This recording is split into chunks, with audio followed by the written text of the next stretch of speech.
Hey guys, my name is Danish and welcome back to my Moto channel. Today we're going to talk about 9 things you need to do while riding in India, and these are a lot of safety tips and other things that will help you become a more well-rounded rider in a sense. So let's get into it.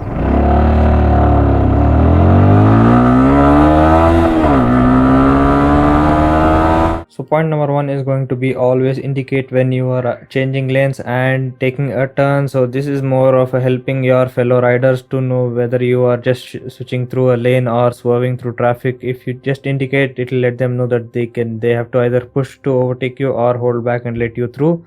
So this is a simple thing that most people forget to do, and it's something that if you start doing regularly and it becomes consistent, it'll just become a second nature thing to you, and it'll be a lot more safer on the roads with you doing it as well. Even though if somebody doesn't do it, you should keep on doing it because it just builds a habit. It's a good habit to have. Point number 2 is always having your fingers and your foot ready on the brake pedals, because there are a lot of unexpected potholes or stoppages or some unexpected material on the road which will lead to the front rider to brake suddenly or swerve suddenly. So if you already have your fingers on the brake and the foot pedal, so you can just ease yourself down, and looking forward you will be able to avoid a nasty accident or a skid or something like that. So it will always be helpful to always stay prepared and ready to brake at a moment's notice. So this is a good habit to have. The next point is, if somebody else is swerving in front of you to avoid a pothole, please don't do the same thing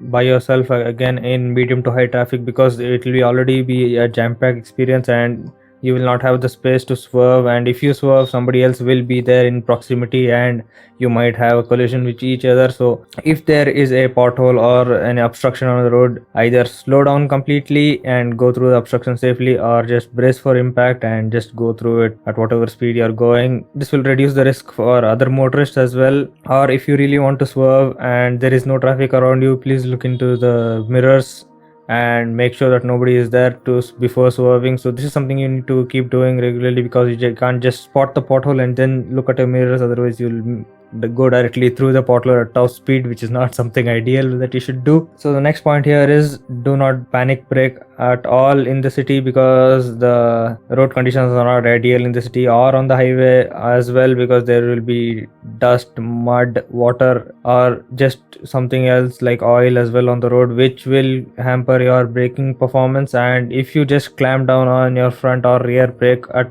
one time, you will either lock up the front and leave you into a skid, or you'll lock up the rear, and which will make you slither around and crash again. So always be careful when you're braking on these unusual substances on the tarmac. And if you really want to brake hard, make sure to brake hard on a balanced scale on the front and the rear, and always make sure to brake in a straight line. And this leads me on to the next point is, if you are already looking at 2 cars ahead of you, you don't have to do any emergency braking. So always have a look out of not just the car in front of you, but 2 more cars in front of them, so you already know what the situation is with the traffic, or if there is a bottleneck and a lot of people are braking in the front. So if you always have a lookout at a lot forward than you usually have, it will save your life as well. So always look around and always observe a lot of the input that your eyes provide for you. And the next point is pertaining to when you are at the stop sign and you are at the front row and nobody is in front of you. You will always have the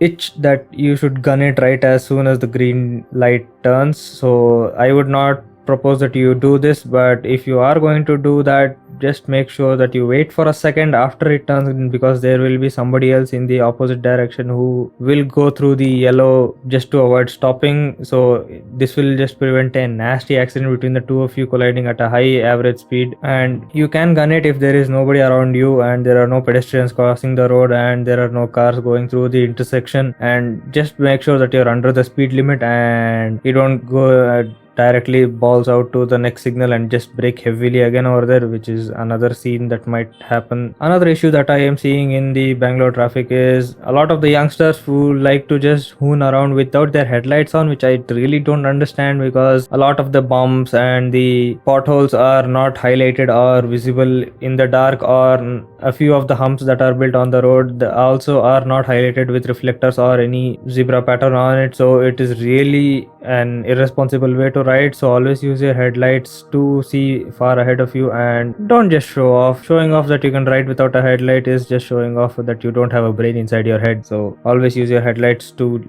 look around and look farther ahead into the road, because unexpected road conditions are a lot worse at night because there is not a lot of supplementary sunlight to show you all of that. And the next point that I want to talk about is wearing your riding gear, and I see this a lot more common with the youngsters again, who do not wear shoes nor gloves nor helmet, but they do wear a face mask, surprisingly. And this is a shocking thing for me, because they rather wear a face mask but they would not wear a helmet to save their own life, which is really weird for me. And I'm gonna have another video talking about the other riding gear that I usually wear with my helmet, so I already just showed out a helmet video, which you can check it out over here. And the final point that I want to talk about is, if you are carrying a lot of luggage on your bike, which is pretty common here in India because not everybody can get a four-wheeler, and a lot of businessmen, they rather use their scooters to strap down stuff and just go through small alleyways and small roads, because that's a lot more convenient to go through the roads, to park around with, and for them to get on with their business. So if you are on a bike as well, you can just use bungee cords or just a regular rope itself to strap down your stuff. And I usually have at least 3 or 4 bungee cords with me in my backpack and in the boot of my bike. So whenever I go out and if I buy a lot of stuff, I just put it in the bag, tie down the bag to the bike, and bungee cord it all up so it doesn't shake. So this gives you an ease of mind, and you don't have to keep removing your hand from the handlebar to check if the luggage is still there on the bike, or moving your mirror in such a way that you can see the luggage there rather than looking at the people behind you. It's not a good idea, and I don't recommend that. So always tie down your stuff and ride a worry free ride. So that's it for me today. Hope you enjoyed this video. It's a small tidbit filled video for the other hooligans and riders all across India. So hopefully this helps in everybody. So also follow me on my social media channels that I'll have linked in the description as well, and also present in the end cards as well. I'm going to see you guys in the next one. Stay home, stay safe, wear a mask. Peace.